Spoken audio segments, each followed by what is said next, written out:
Welcome to First. I'm Mark Eichman along with Shirley Min and Nichelle Polston. Vietnam veterans for years have had a difficult time getting recognition for their sacrifices. As we head towards Memorial Day, we look at how that has changed. Wilmington police officers hope new technology will give them a leg up as they deal with crime. We show you the department's latest crime-fighting tool. We hear a lot about the global community these days. There is a program at Delaware State University that has grown, and it involves international students. First, your public media news magazine starts now.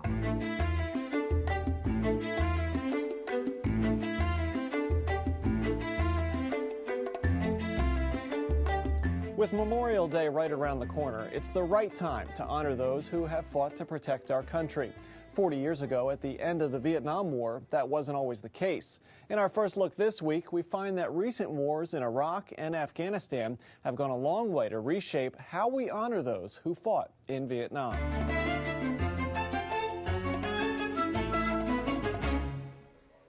This Huey helicopter will soon be the centerpiece of Kent County's Vietnam Veterans Memorial.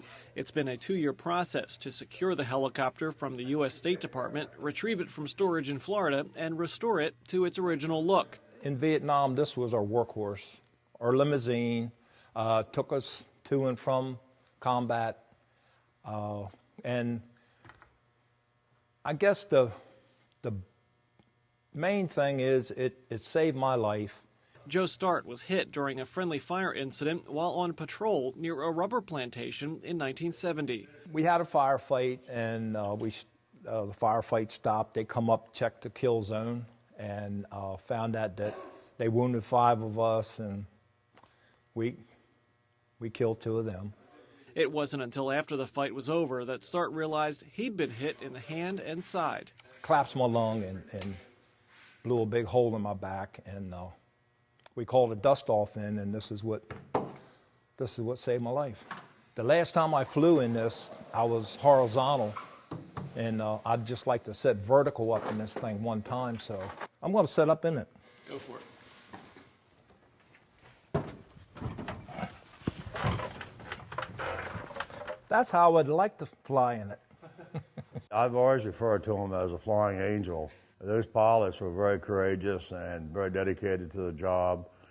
They saved so many lives, so to me it was a blessing from God. Paul Davis leads the Delaware chapter of the Vietnam Veterans of America and has been coordinating the effort to get the chopper at the memorial in Dover, a memorial that in part honors the veterans. The other important issue is the issue of preserving our history, our legacy, if you will, that future generations will know about the Vietnam War. They will know what the Huey helicopter did. In a way, the memorial and others like it serve to right the wrong of how soldiers were treated when they returned home from Vietnam. The American public was really against the war, but that was no fault of the American soldier. Now, a lot of things happened. Soldiers got spit on, called names. And I think over the years, people have come to realize, you know, even though we didn't agree with the war, perhaps we were unjust in treating them the way that we did. And that idea has changed the way soldiers are welcomed home today. So there's been a tremendous turnaround, and the veterans today in Afghanistan, Iraq, and the Gulf War, the public really appreciates those people, including myself. Not only are they supporting the ones coming back down, but when I wear my Vietnam hat, there's always somebody thanking me for my service. People are doing it now for Vietnam vets. James Cooper recently attended a national reunion held in Claymont for members of the 377th Security Police Squadron who served at Tan Son Nhut Air Base in Saigon. When I came back, there was no reception. I mean, there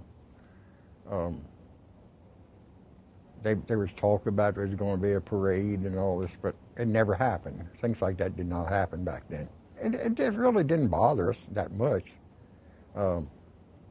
We really didn't expect anything. We wanted to get home, and that was the main thing, and get back to civilian life. And while the soldiers that made it back may finally be seeing some of that long overdue gratitude, the ones who didn't return are still being remembered as well. There's 28 guys died in Vietnam in Kent County, and we're hoping to close the chapter When we get her up in the air, it means a lot to me. And I know a lot of the Vietnam veterans feel the same way as I do about the Huey. The restoration process for that Huey was really a labor of love for Joe Start and many others. The veterans group got lots of support with monetary donations. They even had one veteran donate $10,000. They've also received donations of services, including the trucking company that shipped the chopper from Florida at cost. Start also wanted to express his thanks to Johnny and Louise Carey, who offered the use of their hangar in Lipsick for the restoration work to be done. So, Mark, what's the plan for getting the helicopter in place at the memorial? Well, the Huey will be hoisted into place sometime before Memorial Day. On that Memorial Day Monday, there will be a dedication ceremony that starts at 2 p.m. And Paul Davis, who leads the Delaware chapter of the Vietnam Vets of America, says what you'll see that day will be veterans crying, commemorating and remembering their lost friends, and also remembering their time of service in Vietnam. He says you should expect a really big crowd at the ceremony in Dover. We are very grateful for their service. Certainly. Thank you so much, Mark. And you can find more details on the plans for the memorial online at newsworks.org/Delaware.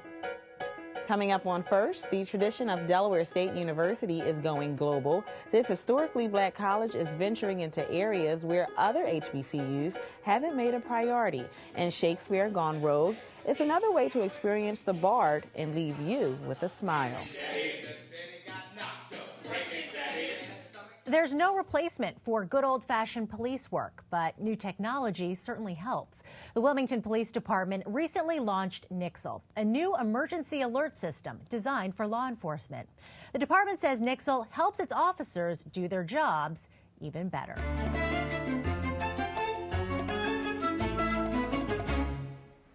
The Wilmington Police Department launched a new web-based community alert system called Nixle about 2 weeks ago. With it, department spokesman Corporal Mark Ivey says he can instantly send out targeted messages about things like shootings or a string of burglaries to specific neighborhoods within city limits. This message will do a traditional press release, send emails out to anyone who's on my list who wants to be. I can send text messages out, send landline, reverse 911 type calls, cell phone calls. And it will also post to social media, Facebook and Twitter, all with one step. The $16,000 a year system replaces an outdated landline-based program. While Nixle costs twice as much, Ivey says the program's texting capability justifies the expense. Over 50% of people who have cell phones have smartphones. They're using text messaging more than ever, and we need to be part of that. People expect, and the public deserves, information at their fingertips. You can respond to text alerts, and if you have a tip for police, you can text Wilmington PD anonymously. Just type Tip Wilmington, followed by your message to 888-777. What we see from our end as a police department, we can just see it says tipster. There's no information, there's no phone numbers, no locations, nothing that we can identify you by. In order to receive alerts about your neighborhood, you first have to register, and there are two ways to do it. One way is to text your zip code, again, to 888-777. The second way to register is through nixle.com. There, you can customize how you receive your emergency alerts, even set up blackout times. We're not selling anything here. We're just providing people the opportunity to be as informed as possible so they can be as safe as possible. Ivey hopes by providing more ways to communicate, police can build stronger relationships with the communities they serve. We're hoping that people realize that in order to make this community stronger, to make their city safer, they're going to need to step forward and to help us. And Nixle, Ivey says, provides additional ways and opportunities for people to do so. Corporal Ivey says the Nixle system is not only for Wilmington residents, but also for those who work or go to school in the city. And while the number is fluid, as of this week, more than 1,300 people have signed up. Now, I should mention Nixle does not replace 911 should you need to report a crime in progress. All of our stories can be found online at WHYY.org/first. This show can be seen on Monday. Past stories are there right now. If you have Comcast On Demand, you can see past First shows when you want. Go to Get Local, News and Information, and WHYY to watch.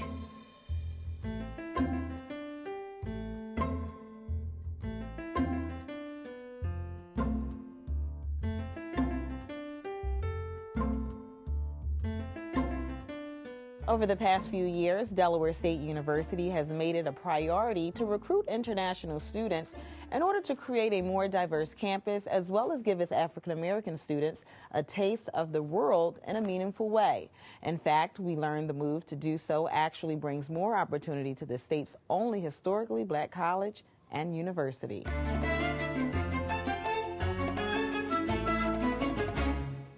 We're training students to be global citizens, and in order for students to be global citizens, they have to have a perspective of the world. With that goal in mind, Delaware State University has established partnerships with several countries in Africa, South Korea, and in Turkey. The school even has ties in Vietnam. Last summer, University President Dr. Harry Williams, who sees the importance for students to travel abroad, has even reached out to Paris, France, to create a relationship there with the University of Versailles. There are approximately 29 different countries represented here at the university, so that's a pretty diverse group, and we allow our students to be able to explore a lot of those opportunities. One of the university's strongest relationships, though, lies in China. China is one of the largest countries in the world, and it's one of the most competitive places in the world, and we want our students to be competitive when they leave Delaware State University. The Assistant Vice President for International Affairs, who's responsible for developing many of the relationships overseas, says it's a win-win for university faculty members to explore too. But in his travels, he's learned that there are some challenges when it comes to recruiting international students. The challenge is for getting the partnerships for us, particularly for HBCU, because traditionally, the major universities have a lot of international collaborations, and many countries, they have some kind of different opinion about HBCU. Dr. Liu says the lack of interaction with historically black colleges and universities is what shapes the opinions of people overseas. And in order to gain trust from other countries, HBCUs must travel abroad more, sending research faculty members to present their work and give presentations, ultimately making the image of their university attractive. And so far, it's working for Delaware State University. We're the only HBCU in this country, out of 200 some HBCUs, we're the only university doing this much. I really commend the president, had the vision 4 years ago to start the international program. So that's why we are successful so far. One graduate student tells us the university's presence in China is what attracted her to its MBA program, especially DSU's teaching method. I like the teaching method in Delaware State University, like the group discussion, group work, like presentation.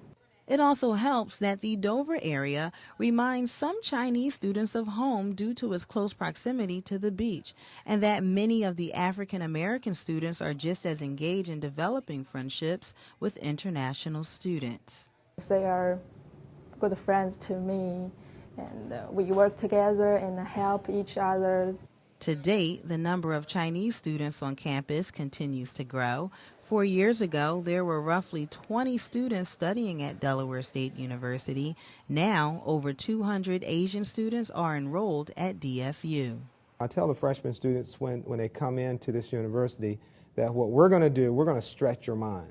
And in stretching your mind, we're going to take you out of your comfort zone. That comfort zone in some cases could be students traveling out of the country for the first time or just interacting with international students.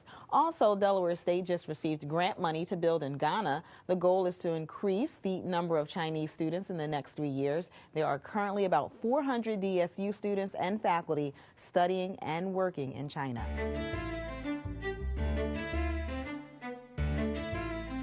DENREC Secretary Colin O'Mara joins us on set as our first person this week. Now, we have a lot of ground to cover. Secretary, thank you so much for being here. Thank you for having me. Want to talk about first, though, your resignation from the department to take on a position as the president and CEO of the National Wildlife Federation.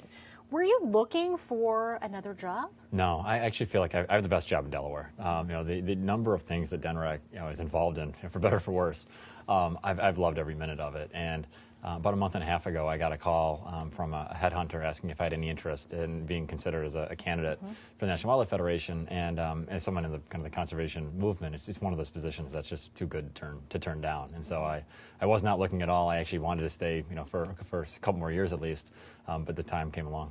When you accepted the position, though, you made a stipulation that you would not go over to the NWF until July because you wanted to see the governor's clean water tax initiatives go through.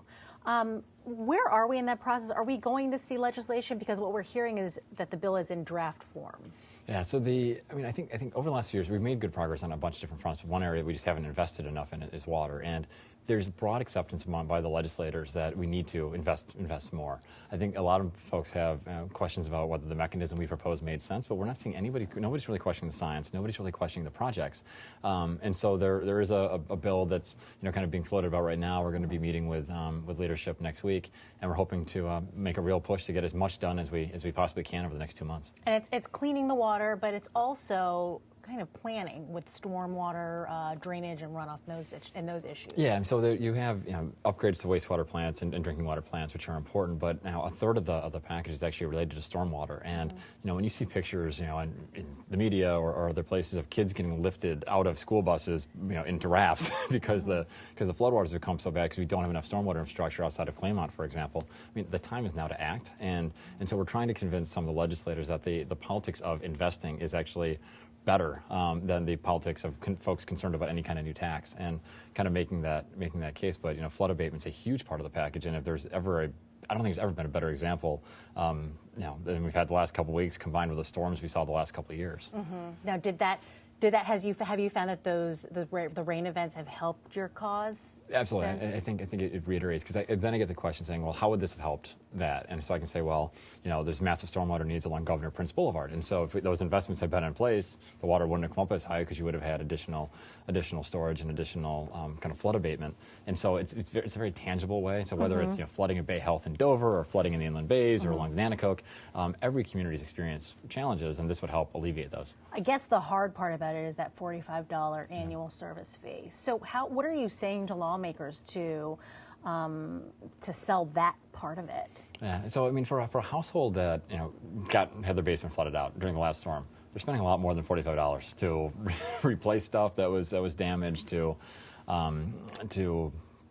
dealing with other costs related to these events. And so I think the more that we're kind of looking at the avoided costs as opposed to just the upfront cost, the benefits become pretty clear. And also, it's compared to, so $45, it is a lot of money for many folks, but it's a third of the average cable bill. It's half of the average phone bill, a monthly phone bill. And so this is a year, and those are monthly. So compared to other things where all of us are spending money on, it's a fairly small amount compared to the benefit that we get. Delaware's often led the way in terms of green initiatives. Aside from waterways, where do you think we still need the most work? Yeah, I think waterways obviously are front and center. We've done a great job on the air quality side. We've cleaned up our power plants more than any other state, and now the next frontier is the out-of-state pollution, and we're doing a lot of work there. Brownfields, we've done a great work. Our recycling rates doubled in the last 4 years. We're 5th or 6th in the country right now in solar. And I think another area that we need to focus two other areas that I think we need a lot more focus on. One is around energy efficiency.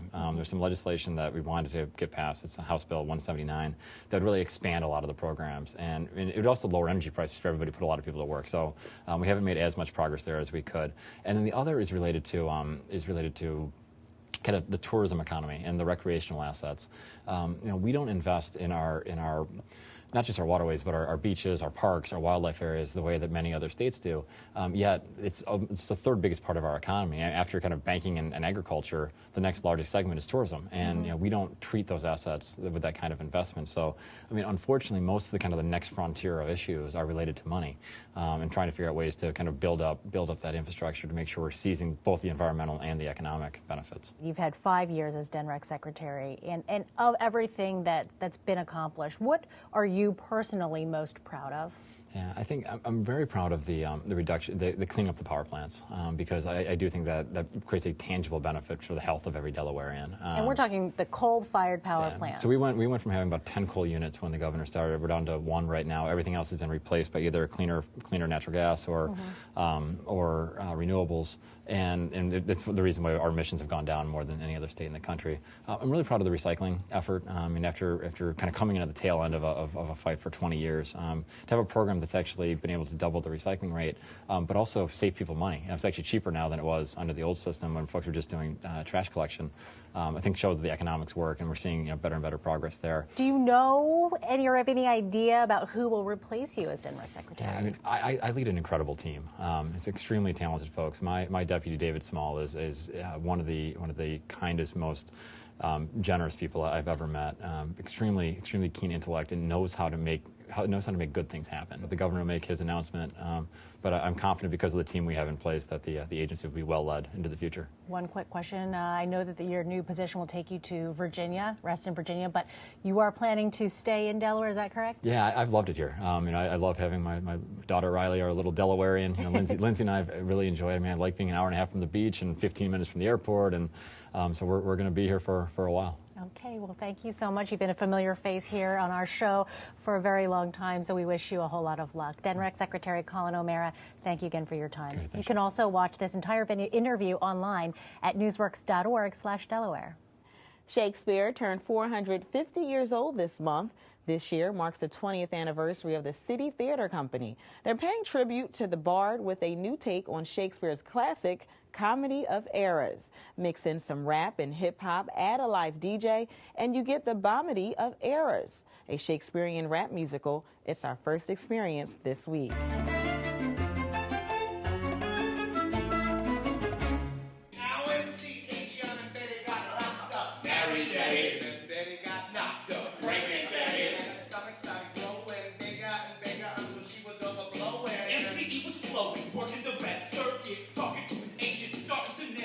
City Theater Company to me is just a great place to come and play with. Remember back when you were in school and you just found that really cool clique that you wanted to hang out with, so you just ran through them throughout the years. Wherever you went, wherever you go, they're always there. So to me, that's what it is.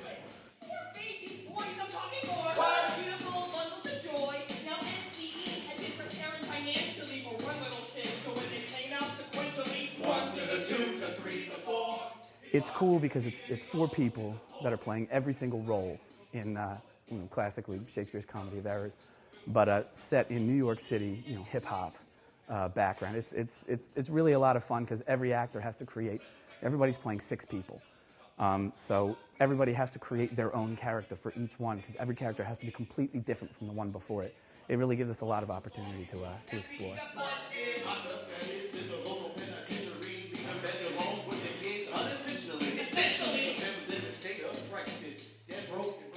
What we're trying to do is bring this kind of Shakespeare kind of storytelling to a different audience, people who are not familiar with the art form, and mix in some more modern elements to hopefully kind of garner their attention and really get them interested in Shakespeare, and hopefully not only this play but other plays as well. We have this great space here. The whole idea about that is making it incredibly intimate, making it in your face. People sit right on the stage, and so they're coming right to you and they're talking to you, and that is something that you don't get in a lot of other places. And so that immediacy, that intimacy is pretty impactful.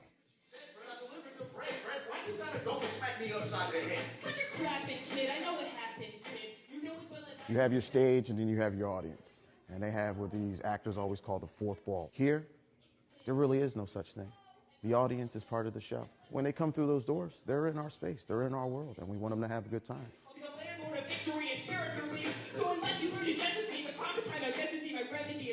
Theater is someplace that can be exciting. What you get in theater, you can get nowhere else. And that is this honest human interaction between 2 people in a room, and you're watching that. And sometimes, at least for City Theater, you're a part of that. And that can't happen anywhere else but in theater. See you in 1 hour, kid, when it's time for the day. Till then, I'll cruise around this town, once up the streets and then back down. Word has it, this is a fat city where a dog... My favorite part about City Theater Company is the fact that I'm allowed to be an artist and not just a puppet. I'm a teacher by day, so this is really, a wonderful experience to, be able to step out and do something totally different, put on a different hat, so to speak, and just come out and play. It's your own fault. It's your own fault. You know what I meant. It's your own fault. And I love you, Jets. It's your own damn fault. And our patience is spent. If you come home late with no alibi, better look us straight in the eye and say that you love us and we're still fly. With tears of joy. We're going to take what you think you're familiar with when it comes to theater and make it very, very different. I get a space, a budget, some great actors, some great designers, and I get to create theater how I like to see theater. And here it's always thinking outside the box, and I think that's what our audiences appreciate. You come in and you're going to see something you don't expect to see.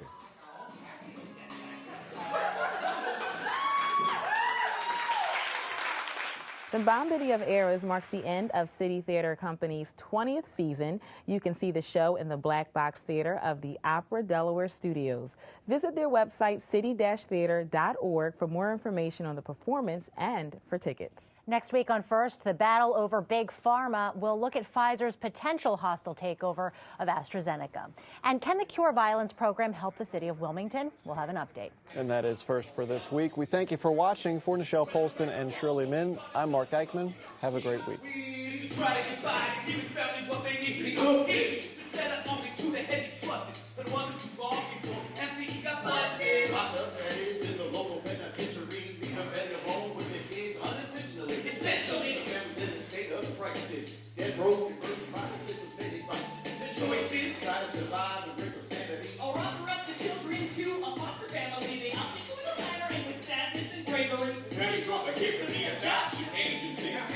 Lifestyle, prison, and life and vision. Arisen his decision to give away the children haven't done it. And the guilty side and swallow pride and overrunning. One day in his belly, put his head down and cry. Sayonara.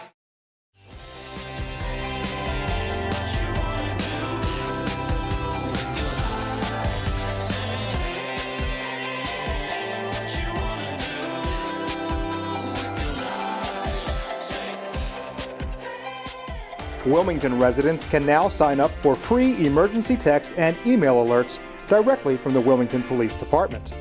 The department can now issue alerts, which will simultaneously call landline phones, send text messages and email, and post to social media. The service is free for subscribers and registration is easy. Simply text your zip code to 888-777 or register online at nixle.com, where you can customize alert settings and choose to receive email and web alerts as well. With Nixle, you know.